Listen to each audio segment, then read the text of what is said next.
Prince Charles has strongly urged Prime Minister Scott Morrison to attend next month's global climate talks in Glasgow. Steve Kinnane's in London for us this morning. Steve, good morning. So what has the Prince actually had to say?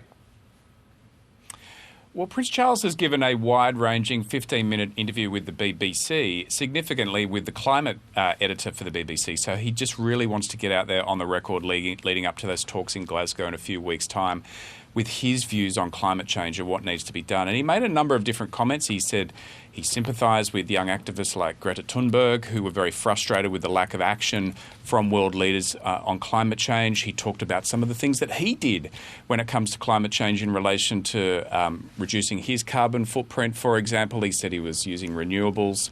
He's driving electric cars using solar power to heat some of those large palaces. Also even using what he described as surplus white wine to fuel his 1970 Aston Martin. But he was asked questions by the BBC's climate editor, particularly about Australia. They brought up the issue of Australia, and the question was asked, what would you say to a government like Australia's that seems to be reluctant to take on board the need to take really serious action on this issue? That was the question put to Prince Charles. Here's his answer. You gently try to suggest there may be other ways of doing things. In my case, anyway.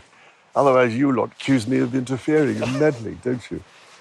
Scott Morrison, the Australian PM, isn't even certain that he could make it to the meeting in Glasgow? Is that what he says, is he? He did say, yeah. He said he's spent enough time in quarantine. I mean, what would you say to world leaders about why they should come to Glasgow? Well, that's what I'm trying to say all the time. And he went on to say later on in that answer that this is the last chance saloon for climate action. So he was urging not only Prime Minister Scott Morrison to attend, but all world leaders to attend. What's the significance, Steve, of Prince Charles speaking out about the climate talks?